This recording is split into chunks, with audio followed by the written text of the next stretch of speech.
Oh, man. Y'all think she's drunk? I mean... Oh, shit. Oh, man. That's bad, bro. Okay, all right. I see what this is. Good afternoon, everyone. To everyone who's on the call, I can't express my deep gratitude to you. Personally, of being on this ticket was the privilege of a lifetime to be with Vice President Harris. But as an American, to see you out there and to see the work that you did, to know that you put your heart... He is bald, man. Look at the top of his head. That's bad. Like, y'all think I'm bald? He is real bald. Look at him. Soul, your time, your talent, your treasure, into something bigger than yourselves. The promise of this country, a place where everyone belongs, where no one needs to go hungry or be unsheltered. Yeah, he probably reading off and something. where differences of opinion can be celebrated and the eye differences of contact ideas. doesn't get and lost. you put that out there and you worked hard for it. And for that, I am forever grateful. I also recognize the emotions you're going through. And I share those with you. As the Vice President often says, we weren't running against something, we were running for something. And to watch the joy, the vision, the compassion, the decency that the Vice President brought to this, and that each and every one of you reflected every place we went, the caring. What flag is that? That looks like a cheese grater. It's Minnesota? Is that where cheese graters came from? Sense of joy. I know it's incredibly disappointing now, and look, candidly, it's a bit scary. Because there's a very different vision that's being put out there. But now more than ever, we need the light to shine through. We need to be able to be that. That's God. To be that hope for the neighbor who's really wondering. We need to be that anchor for the folks who are wondering what's next. And each of you did the work. You took time out of your busy lives, and you continued to do it. And it makes a difference. On the campaign trail, I would ask, there will be a day of reckoning when it will be asked, what did you do during the 2024 campaign? A day of reckoning where it will be asked, what did you do during the 2024 campaign? Now, see, now we're cooking. Now we're getting into the real shit. I know the people on this call can say everything they possibly could. And for that, as an American, I'm incredibly grateful. And I mentioned that just yesterday, the product of the things the Vice President fought for and the things that she got done. We had the final pot of money from the American Rescue Plan that we were able to put $5 million here in Minnesota into food assistance for hungry families during this holiday season. I thought he said food assistance. There's something wrong with me. I do.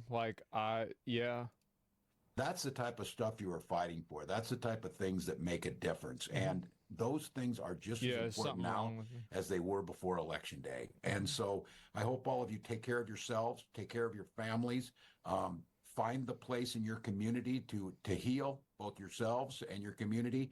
And then when you're ready to get back in this fight, because it continues on. And I know that I've said it often on the campaign trail, I'm preaching to the choir. I couldn't be prouder to be with a choir that's on this call. You did everything that was asked. I also would have to say, I think all of us saw the possibility, and I know there's a bit of a feeling of loss because we saw what a real leader looks like. We watched a speech on the Ellipse the week before the election where Vice President Harris delivered on the best of America. She delivered the best of our better angels. She delivered a vision where all of us mattered. She did it with grace and dignity and continued to do that every single day. She is still in this fight. She is doing it every single day. Wait, so that means the election isn't over? Oh, shit. Oh, shit, they're not going to give up. Uh-oh. She is not done with her current job, and she's not done being part of it with all of you. January 7th. And as I said, personally, it was a privilege to be on this ticket. It was a personal privilege to be able to become friends with an incredible leader, with someone who was willing to take on some of the toughest fights and continues to do so. And I would just ask all of you to join me in welcoming our Vice President, Kamala Harris. I feel like that was pretty good. I mean, I always thought Tim was pretty good at talking. That was all right. Yeah, it wasn't so bad. It was all right. But now here we go.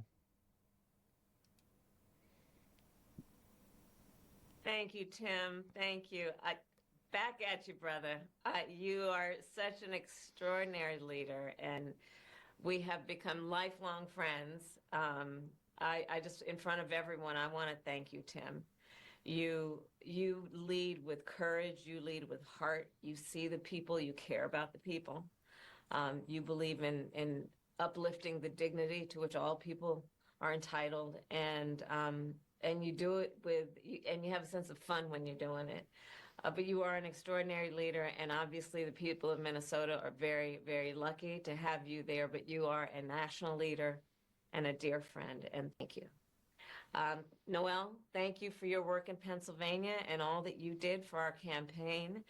And let me just say to everyone on this call, I am so grateful for you, and I'm so thankful to you. I'm thankful for your love of our country and your... How many of you guys are going to have an aunt or like a distant relative that's going to be talking to you like this tomorrow on Thanksgiving? You know, like after all the turkey, getting some drinks. Yeah. Yeah. Oh, yeah. Willingness to put the work into it. I'm thankful for the faith that you put in me and Governor Walz and our team. And I am thankful because I know your character is such that you're not going to get knocked down. And you're in this fight. And you're in it for all the right reasons. And I know that about you. It's why you're part of this call right now and all the work that you did over those 107 days and even before. That's your nature. And the outcome of this election obviously is not what we wanted. It is not what we worked so hard for. But I am proud of the race we ran. Yeah. And your role in this was critical. Yeah. What we did in 107 days was unprecedented. Wow. Think about the coalition that we built, and we were so intentional about that. You would hear me I talk feel like if she was always drunk the whole time that she was running, she might have won. If she had been even more drunk than this, I feel like people would have been like, damn, so she's really trying to cook. You know, because like then people, because like, the thing is, yeah, it'd be more relatable. About it all the time. Being a daughter of parents who are active in the civil rights movement, I know and believe that the best movements that are about progress in our country mean that it's leaders that we are dedicated to the coalition, to bringing people together that seemingly have nothing in common, but have everything in common. A coalition where we bring people together based on a deep love of our country and our understanding that the strength of our country will be a function of our willingness to put in the work, and that we will do that work with a sense of joy, yes, with a sense of work ethic and understanding it's going to be hard. Oh, boy. But it's good work. It's good work to be engaged in a collective fight for America's future. And it means so much to me and to Governor Walz that you knocked on doors, you called friends, you called in favors. You said, hey, you know, I showed up at your softball game. Now, Jesus.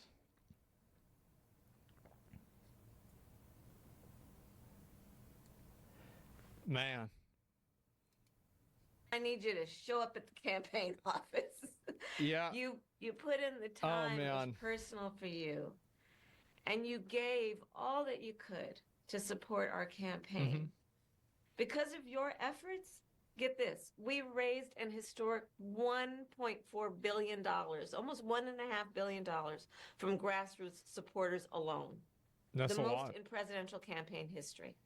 That's a lot of money. Nearly 8 million donors contributed an average donation of about $56 to fuel our people-powered campaign. And understand that the work that we did included the work that so many of you here did, which is to talk to first-time voters. Many of you are first-time voters. And to talk about how being involved can make a difference. And that remains true.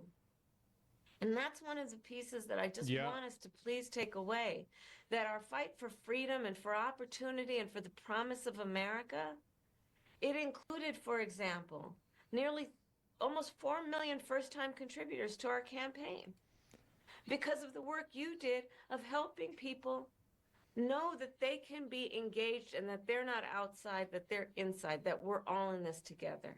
And that work continues. The work must continues of reminding ourselves that we have an ability to stay engaged in a way that will make a difference. The work that you all did, it's going to have lasting effect. Again, I'll say, the election didn't turn out like this is why she didn't win, by the way, because she talked like a retard. That's the whole reason. That's really it. Because, like, you listen to, I mean, that's it. Wanted it to. Yep. Certainly not as we planned for it to. But understand that the work we put into it was about empowering people. That's the spirit with the work we did. Our spirit and our work was about saying that it is a strength that we each have to lift people up as opposed to beating people down. It is a strength we have that has lasting effect. So all that work that you did that was about engaging with other people, engaging with perfect strangers and in their face seeing a neighbor, that has lasting effect. It reminds people that there are leaders like you who care and will bring us together. And sometimes in the darkest moments, people lose faith in that. Are there people out there that feel that way? And you reminded people that yes, there are. And there are a lot of us. And that strength cannot be taken from us. That is our strength. It cannot be taken from us. So listen, as I said the day after the election, I still strongly believe the light of America's promise will burn bright as long as we never give up and we keep fighting. And the fight that fuels... That's going to be on January 7th. Our campaign, a fight for freedom and opportunity, that did not end on November 5th. A fight for the dignity of all people, that did not end on November 5th. A fight for the future, a future in which all people receive the promise of America? No. A fight that is about a fight for the ideals of our nation, the ideals that reflect the promise of America, that fight's not over. So look, we still have a lot to fight for, okay? A future where every American can pursue their dreams, ambitions, and aspirations, where the women of America have the right to make decisions about their own body, not their government telling them what to do. Our fight for the rule of law, for freedom for all, for equal justice, for the sacred principle that everyone, no matter where they start out, has certain fundamental rights and freedoms that must be upheld. That's not over. That fight's still in us, and it burns strong. And I know this is an uncertain time. I'm clear-eyed about that. I know you're clear-eyed about it. And it feels heavy. And I just have to remind you, don't you ever let anybody take your power from you. You have the same power. Yeah, but when Trump said that you said that was an insurrection. I do. I think the language it's funny to me. It is. This is Trump's speech. Yeah, it's so funny. We're not. Yeah, it's just that funny. You did before November 5th, and you have the same purpose that you did. Hypocrisy's unreal. No, it's not the same thing. I'm just fucking around. It's just a joke, but it's just funny. And you have the same ability to engage and inspire. So don't ever let anybody or any circumstance take your power from you. Yeah. Look, this mission that we have, it takes hard work. You said that. But as you've heard me say many times, we like hard work. Hard work is good work. Hard work can be joyful work. And in doing our work, we will remain committed and intentional about building community, building coalitions, reminding people that we all have so much more in common than what separates us. We will be armed with the faith and the fuel that tells us what is possible. America and then dodged a drives bullet us with this to one. achieve it. It's two So bullets. let's continue to organize and mobilize and stay engaged. And I thank you all. I thank you all. Oh man. We are all in this together. All right? We are all in this together. And on this Damn, she's gonna go on for another minute. Thanksgiving, I wish everyone a happy Thanksgiving with the ability and to find the ability at this moment to just remember there is so much to be thankful for. And so I wish for you that you are surrounded by the people you love and who love you. As you know, I encourage you to be around family in whatever way you compose that family, but to take a moment and just reflect on all the good you have done and all the good you have yet to do. We are powerful, those of us who love our country. Man. And we got a lot of work to do. And with that, I will hand it over to Noel. Thank you all, and happy Thanksgiving from Doug and me and our family. So there's been a lot of people who have been drunk and disheveled Kamala Harris. Like, I mean, this right here, I mean, like, if you just look at the fucking... Has it ever been more over than right now? Oh my God. Oh God. Pure gold thumbnail. And what reminded me of this is, so like, I was taking a piss, I opened up my Twitter, and this is the funniest thing about this. People go, so apparently they had some sort of resolution with Israel and Hezbollah, which is good. Everybody is saying Trump did it.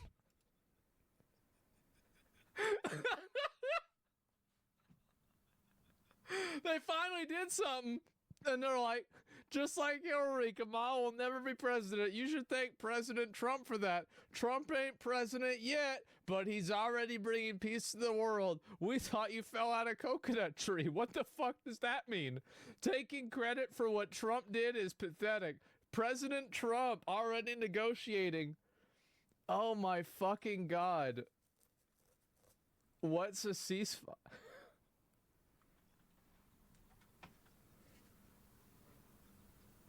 Oh fuck, this is insane, man. It's gonna cause World War III. I know. Oh fuck. Look at that.